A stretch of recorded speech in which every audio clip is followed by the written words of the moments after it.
I want you to imagine for a moment you're standing at the edge of a day that hasn't happened yet. Everything is still. The world hasn't begun its noise. Your phone hasn't buzzed. The traffic hasn't roared. The emails haven't poured in. And in that space, right there, is your greatest opportunity. Not to do more, but to be more. Because how we start our day isn't about how much we can cram into the first 2 hours. It's about the story we tell ourselves when no one else is watching. It's about intention. You see, most people ask what to do to be more productive. Some ask how to manage their time better, but very few ever ask why mornings matter. Why wake up early at all? And that's where it begins. Not with tactics, with belief. We live in a culture that glorifies the grind. We wear exhaustion like a badge of honor. But what if we've been misled? What if the real power doesn't lie in how late you can stay up working, but how early you can rise, grounded and clear, before the world demands anything of you? I once met a CEO of a company that had gone through a massive turnaround. When I asked what changed, he didn't talk about systems or profits or personnel. He told me this: I started waking up an hour earlier, not to work, but to think. That 1 hour changed everything. I went from reacting to designing. That moment stuck with me, because the truth is, when you wake up early, you're not just getting more hours in your day, you're choosing to live with agency. You're saying, this is my life, and I will not sleepwalk through it. Mornings aren't about time, they're about ownership. Most of us wake up already in a state of reaction. Alarm rings, we snooze. Then we check our phones, we scroll through other people's lives before we've even taken ownership of our own. Think about that. Before your feet even hit the ground, you've handed away your focus, your attention, your energy. But what if your first action of the day wasn't reactive? What if instead it was intentional? Imagine waking up not to an alarm, but to a purpose. Not because you have to, but because you choose to. That shift from obligation to choice is everything. Because when you start your day with clarity, you carry it into every meeting, every conversation, every challenge. That's the mindset. Early mornings aren't just hours on a clock. They're a declaration, a personal stand that says, before the world gets a piece of me, I will give myself a moment of truth. And the truth is, people don't burn out because they're doing too much. They burn out because they're disconnected from why they're doing it in the first place. Waking up early creates space to reconnect, to remind yourself of who you are before the chaos tells you who you should be. Let me ask you something. What would your life look like if the first voice you heard in the morning was your own? Not a notification, not a demand, but your own clear, quiet voice saying, this is the kind of person I want to be today. That's what early mornings give you, alignment. And from alignment comes direction. This is not about becoming a morning person. This is about becoming a mission-driven person. It's not about whether the sun is up, it's about whether you are up, mentally, emotionally, spiritually, ready to lead your life instead of follow it. There was a time when I thought waking up early was just a productivity hack, that it was for elite athletes and CEOs. I thought it was about getting a head start on emails or sneaking in an extra workout. But I've since learned that it's far deeper than that. It's not about doing more. It's about being present before the day pulls you in 100 directions. It's about breathing before performing, being before producing. We've been taught to chase the how and the what, but real leadership, whether you're leading a team, a family, or just yourself, begins with why. Why do I want to rise early? Why does it matter? Why do I want to live this day on purpose? And when you answer that, something changes. Your morning goes from something you endure to something you craft, a canvas, a ritual, a space for becoming. Some of the most grounded, impactful people I've ever met start their day not by running into it, but by stepping into it with reflection, with gratitude, with stillness. Not because they have more time. And that's the invitation, to stop letting the world set the pace for your day, to reclaim the opening chapter of your story every morning. No one else is going to give you that space. You have to take it. It doesn't require a full hour. It doesn't require perfection. It simply requires intention. Maybe it's 5 quiet minutes. Maybe it's a journal. Maybe it's a walk. Whatever it is, make it yours. Because when you start your day grounded in who you are, you become unshakable in what you do. Wake up early not because it's trendy. Wake up early because it's a statement. A quiet, powerful statement that says, I care enough about my life to show up for it fully and awake. And in a world that's always rushing, always reacting, always consuming, what a revolutionary thing it is to pause, breathe, and begin.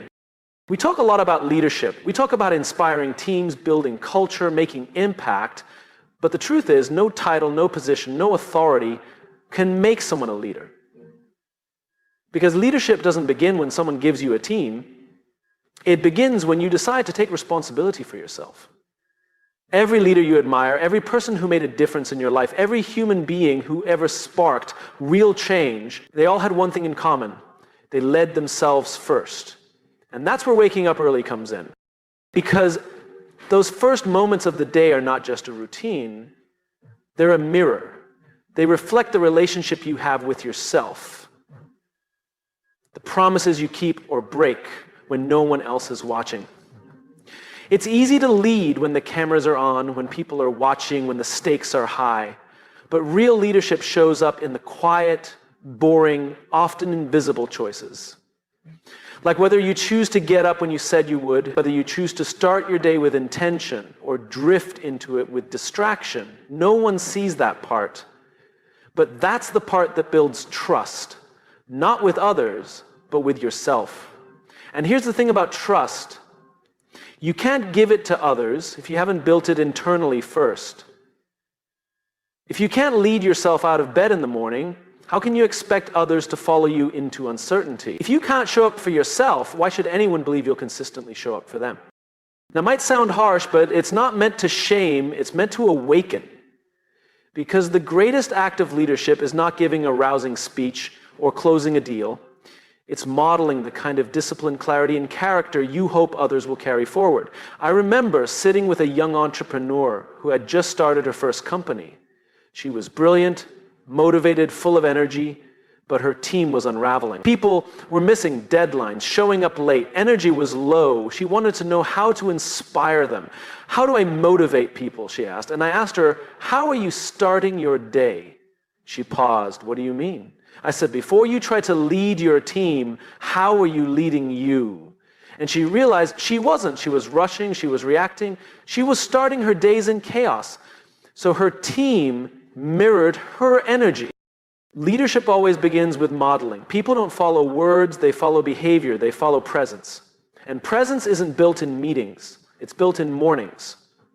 One decision at a time, one commitment at a time. When you rise early, not for the sake of being productive, but to be prepared, you give yourself a chance to become the kind of person others want to follow. You bring calm into chaos. You bring vision into the fog. And that starts before sunrise. When you lead yourself well, you walk into the room differently. You listen more deeply. You speak more intentionally. You don't need to dominate the space. You anchor it. People feel that. And yet so many people are trying to skip this step. They want to influence others without first becoming someone worth following. They want results without rhythm, clarity without consistency. But people don't rise because of charisma. They rise because they're grounded. When you wake up early and take time for yourself, whether it's 5 minutes of reflection, 20 minutes of reading, or just sitting in silence, you begin to lead with presence, not panic. You show up from a place of clarity instead of confusion, and people sense that. They trust it. They lean into it. Leadership is not something you switch on at 9 a.m. It's something you build long before that, in the dark, in the quiet, in the mundane discipline of choosing to honor your day before the world demands your attention. You don't have to have all the answers, but you do have to be the kind of person who is willing to ask better questions. And those questions begin when you ask yourself every morning, who am I going to be today? What kind of leader do I want to show up as? What energy do I want to carry into the world? And if you can't answer that question, don't be surprised when the world answers it for you. That's the tragedy. So many people hand over their day before it even begins. They wake up reactive, they respond to text, check social media, scramble through breakfast. And by the time they walk into a room, they're already drained, already behind, already scattered. But when you lead yourself first, you walk in full. And fullness is contagious. Imagine a leader who walks into the office having already connected with their purpose that morning. Imagine a parent who sits with their child having already found stillness before breakfast. Imagine a coach who meets their team after spending the morning reflecting on what matters most. Those are the people who change lives, not because they're the loudest, but because they're the most aligned. You can't fake alignment. People sense it.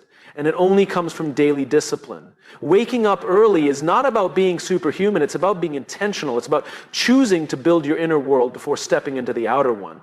It's about asking, how can I lead me so I can better lead we? Because leadership isn't a destination, it's a reflection. A reflection of how well you've led yourself. And when you begin your day with that kind of clarity, you don't just change the way you work, you change the way you live. You become the kind of person others don't just want to follow, but trust to lead. And that's where it all begins. Not in the boardroom, not in the office, not in the results, but in the quiet decision you make every morning when no one is watching. Will I lead myself today? This is a sacred part of the day that most people never experience. Not because they can't, but because they've never slowed down long enough to notice it. It's the early hour before the noise begins. Before notifications, before meetings, before traffic, pressure, and expectation flood in. It's the stillness before the storm, and it might just be the most powerful space in your entire day. That space, those quiet hours, are not empty. They are full of clarity, full of breath, full of truth. And yet, in a world addicted to speed, they often get overlooked. We chase momentum, deadlines, and the next thing. But what if the most strategic decision you made wasn't to move faster, but to pause sooner? You don't need more time, you need more presence. And presence lives in the quiet. There's a reason some of the most grounded people you meet seem unfazed by chaos. It's not because their lives are easier. It's because they've learned to find stillness before the storm. They've claimed the early hours as their own, not out of obligation, but out of wisdom. Because they know something most of the world forgets. You can't meet the demands of the day from a place of emptiness. We live in a society that rewards the busy, that celebrates the overwhelmed. But noise isn't a sign of progress. Movement isn't always a sign of meaning. And starting your day with chaos doesn't make you strong, it makes you scattered. Waking up early is not about grinding. It's not about checking boxes. It's about claiming space for your soul before the world tries to rent it out. Think about how most people start their day. They roll over, check their phone, scroll through a feed of curated lives and artificial urgency.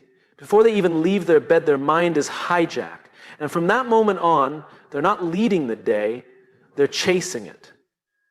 But when you wake up early and step into silence, something shifts. You meet yourself before the world meets you. And in that meeting, you remember who you are. Stillness isn't weakness. Stillness is strength under control. It's not the absence of activity, it's the presence of intention. Have you ever noticed how your best ideas never show up when you're rushing? They don't come in the middle of frantic emails or multitasking meetings.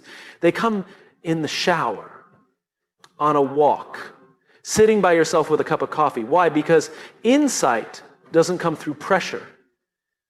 It comes through space. And space is what the quiet hours give you. When you start your day in stillness, you begin with alignment, not anxiety. And alignment isn't a luxury, it's a prerequisite for impact.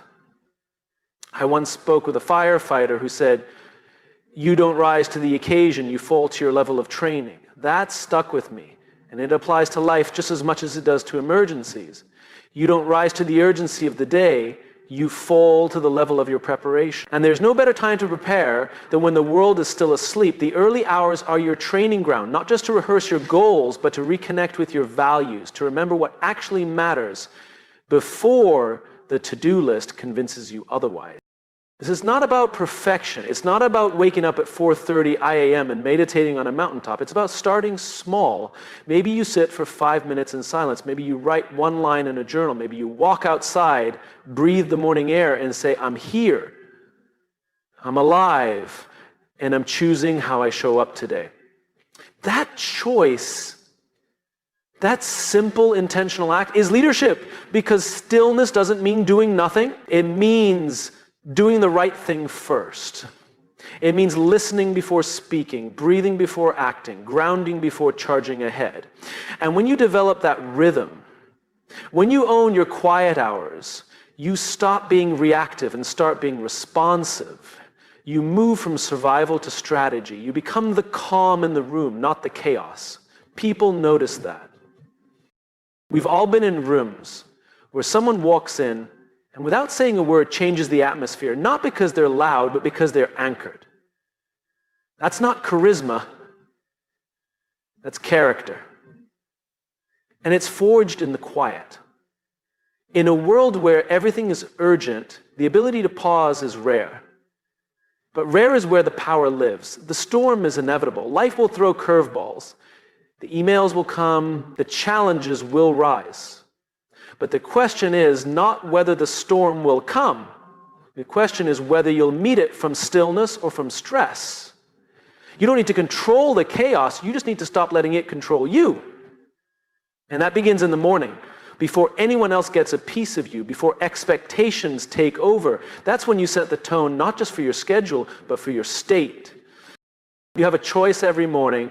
Start your day in distraction or start it in design. One leads to exhaustion, the other leads to elevation. Stillness is not a delay, it's a preparation. It's the moment where your values and your vision shake hands before you go out into the world. And when you begin your day with that kind of congruence, you walk through the day with integrity. This isn't about productivity hacks. It's about human leadership. And the truth is, you can't lead well if you've never listened. Stillness gives you that listening space, not just to the world, but to yourself. What do I believe? What matters to me today? What kind of energy do I want to bring? What am I committed to even when it's hard? You don't answer those questions in the middle of a meeting. You answer them in the quiet before the storm. So don't just wake up early to do. Wake up early to be. Be present, be grounded, be aware. Because once the noise begins, it's too late. Once you're in the storm, you don't rise. You return to your baseline. Let that baseline be calm. Let it be rooted. Let it be intentional. And the only way to build that baseline is to own your quiet hours. The world doesn't need more frantic leaders. It needs more anchored ones. People who know who they are before they step into the noise. People who show up clear, not chaotic. Present, not panicked, certain not of every outcome, but of who they're committed to being. And that kind of certainty doesn't come from luck, it comes from stillness. From starting each day with the courage to be quiet. The storm will come, but you will be ready, not because you're the loudest voice in the room, but because you listened first. Confidence is one of the most misunderstood traits in the world. People think it comes from talent, from results, from charisma, but it doesn't. Confidence comes from keeping promises to yourself. It comes from doing the hard thing even when no one is watching, especially when no one is watching. And that's why waking up early is so powerful. It's not about the hour, it's about the act. The decision, the quiet commitment that says, I will show up for me today. You see, every morning you have a choice. Not just whether to hit snooze or get up, but whether to lead your life or let your life lead you. That choice happens in the first few moments of the day. And those moments are sacred, not because they are convenient, but because they are consequential. When you choose discipline over comfort, you send yourself a message. I can trust me. And that trust becomes the root of confidence. Not the loud, overcompensating kind, but the real kind. The grounded kind. The kind of confidence that doesn't need to prove itself because it knows where it came from. It came from the little wins, the quiet wins. The decision to get out of bed when it would have been easier not to. And people love to talk about motivation, but motivation is a mood, discipline is a decision, and discipline repeated becomes identity. We don't become who we are in one grand moment. We become who we are in the repetition of our values, the repetition of our standards. And when you win the first battle of the day, the battle between your comfort and your commitment, you remind yourself what you're made of. Think about it. If the first action of your day is to break a promise to yourself, what tone does that set? What story does that begin? That moment, that seemingly small decision, ripples forward into everything else. But when you wake up and follow through, not because it's easy, but because it's aligned with who you want to be, you step into your day with integrity. And that integrity is what makes you powerful. Not perfect, but powerful. I once spoke to a former Navy SEAL who said something that stuck with me. He said, "The alarm clock is your first opponent of the day. If you beat it, the rest of the day gets easier. If it beats you, it owns you." That's not about being extreme, it's about being intentional. Because how you do anything is how you do everything. If you let yourself off the hook first thing in the morning, you're more likely to compromise later. But if you choose discipline early, it becomes a compass. It gives you direction. Discipline doesn't mean rigidity. It doesn't mean you can't rest or that every moment must be optimized. Discipline means you're clear about what matters to you, and you're willing to act on it even when you don't feel like it. Waking up early is simply a training ground for that. It's a rehearsal for all the other moments in your life when you'll need to do what's right over what's easy. And each time you do, you build confidence. Not the kind that shouts, but the kind that knows. The world is full of people who look confident but feel lost because somewhere along the line, they traded discipline for convenience. They started outsourcing their direction. They let their phone decide their focus, their schedule decide their values, their circumstances decide their identity. But when you own your morning, you begin to reclaim your identity. You stop living from the outside in and start living from the inside out. Confidence is not found in applause, it's found in alignment. And alignment starts when you decide over and over again to be consistent with your values. And that is what the first hour of the day offers you, a place to practice who you want to become. You don't need to overhaul your life to be confident. You don't need a massive transformation. You just need to win small battles consistently. Because the brain remembers, the body remembers. When you show up again and again, even when it's hard, you build credibility with yourself. And when you believe yourself, you don't need the world to validate you. That's the root of all great leadership, not being the smartest, not being the most talented, being the most trustworthy, starting with the trust you've built internally. We trust people who are consistent, who are grounded, who aren't just reactive, but intentional. And those traits don't start on the battlefield or the boardroom, they start in the bedroom, when the alarm rings, when you make your first choice of the day. So no, it's not about waking up at 5 a.m. because it sounds impressive. It's not about joining the morning club or optimizing every minute. It's about practicing discipline in the quietest moments so that you can carry that discipline into the loudest ones. It's about starting your day with a win so that when the challenges come, and they always come, you're already standing on solid ground. You don't need to be motivated to do it. You need to be committed. Motivation is seasonal. But character, that's built in the dark when no one is clapping, when no one is watching. Wake up early because it reminds you that you are not at the mercy of your comfort, that you are stronger than your excuses, that you can follow through even when it's inconvenient. Because the people who build something meaningful, whether it's a business, a family, a movement, they all have one thing in common. They've trained themselves to do what needs to be done, not just when they feel like it, but especially when they don't. Discipline isn't punishment, it's preparation. It's not about controlling everything, it's about choosing something on purpose. And every morning you get that chance. Win the first battle. Keep the first promise. Stand for who you say you want to be. Do that again and again, and confidence will no longer be something you chase. It will be something you carry. We live in a world that moves faster than ever before. We wake up to pings, badges, red dots, endless streams of messages and demands. Notifications don't care if you're ready. The world doesn't pause to ask if you've had your coffee, if your mind is calm, or if your heart is in the right place. It just moves. And unless you center yourself first, You're not leading your day, you're just reacting to it. There is a subtle difference between starting the day with the world and starting the day for the world. The former drains you, the latter anchors you. And that difference is everything. When you begin your day without centering yourself, without grounding your mind, your heart, your breath, you give away your power before you've even had a chance to use it. You become a passenger, a responder, a reactor. You're no longer choosing how to live. You're being pushed by momentum that isn't yours. It doesn't have to be this way. There is a quiet revolution that begins with a simple shift. Start the day from the inside out. Anchor yourself before you start moving, because the pace of the world isn't slowing down, and that means your grounding must become intentional. People often think the answer is to move faster, work harder, keep up, but speed without clarity is chaos.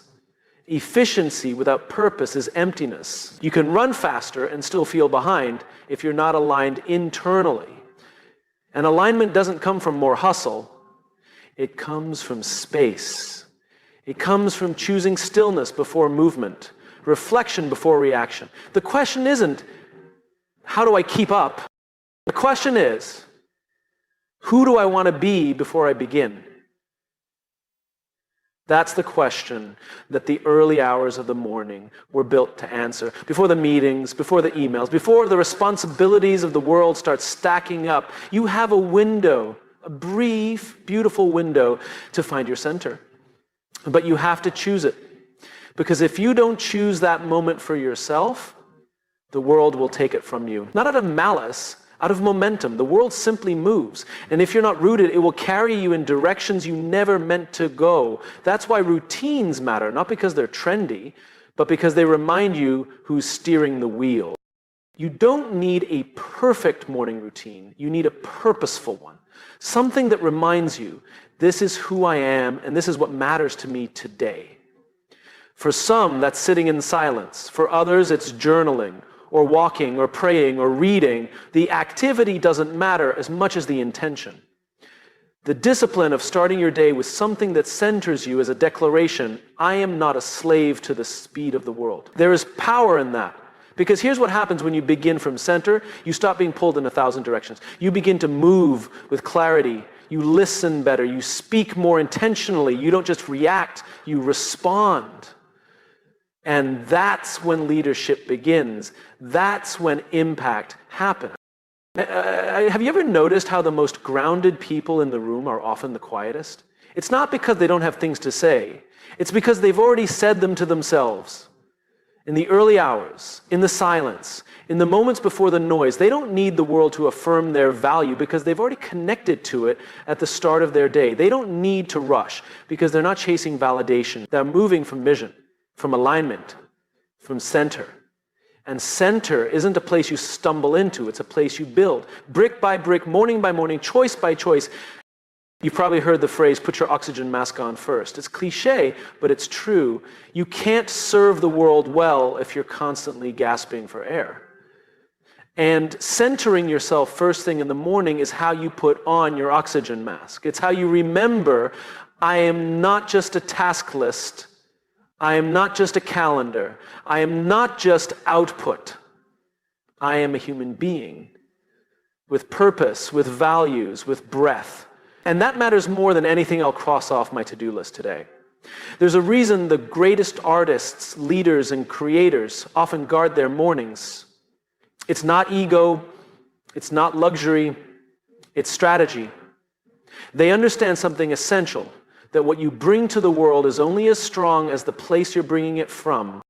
And if that place is reactive, exhausted, and chaotic, your impact will mirror that. But if that place is centered, thoughtful, and present, then everything you do becomes an extension of something deeper. This isn't just about mental health, it's about mission. You cannot fulfill a mission you're disconnected from. And mornings are when you reconnect. When you ask, what matters today? Who do I want to be when things get hard? What energy do I want to bring into this space? These aren't abstract questions. They're grounding questions. And they give shape to your actions. They give your day direction. Most people don't lack time. They lack intention. And the morning is when you build that intention, when you choose to be centered rather than scattered. The truth is, the world doesn't need more speed. It needs more steadiness, more clarity, more presence. It needs more people who aren't just reacting to life, but leading it. And that leadership starts the moment you wake up, not with a sprint, but with a pause. So breathe before you grab your phone, before you check the news, before you open your inbox. Breathe, think, remember, reconnect. Because once the day begins, it's hard to find your footing. But if you've already grounded yourself, already reminded yourself of what matters, then you walk into the day with peace, not panic, with power, not pressure. And that changes everything. You don't have to fight the speed of the world. You just have to stop letting it set your pace. Start early, start quiet, start with you. Center yourself first and let the